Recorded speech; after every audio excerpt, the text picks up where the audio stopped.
I'll beat a dead horse until the dead horse gets up and walks again.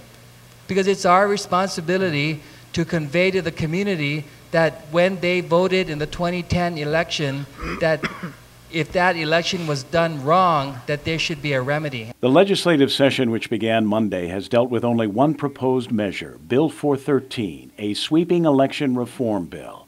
But the conversation escalated yesterday when the Guam Election Commission provided lawmakers with a report produced by a GEC subcommittee which detailed serious flaws in the way the 2010 election was conducted. They were very honest with their responses, and they basically said that we discovered discrepancies after the certification when we started looking at complaints, and they produced a subcommittee report that shows a lot of the discrepancies. Among those discrepancies in the report, the revelation that more than 1,000 people were purged from the election rolls, and they were not given proper notice, as required by law. I mean, we've learned that there's absentee ballots that were not counted.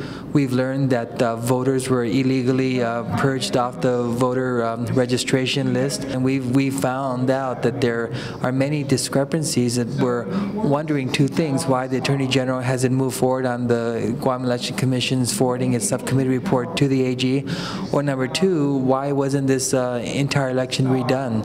Bill 413 was introduced by Senator Dennis Rodriguez, but Senator Respicio wants to amend the law to include a review of all absentee and provisional ballots cast in the 2010 election. It's not a recount of the 2010 election, it's just those absentee ballots that were not open and counted. But that could affect the outcome. Absolutely. And late this afternoon, Senator Guthertz introduced an amendment of her own to allow the Election Commission to void already certified results if serious discrepancies were found. This was my reason for bringing this up, was there doesn't seem to be any provision in the election code to recall an election certification if you discover overwhelming peculiarities that can question the results. And all we're saying is we'd like to be able to give you guys the opportunity to, when, as the amendment puts it, when you reconcile, when you recalculate, you realize that there was an error. I think, as the good Senator from Meelaw puts it, you have an obligation to reconsider it, and I think this amendment provides it, and I fully support it. Thank you, Vice Speaker. Kevin Kerrigan, PNC News.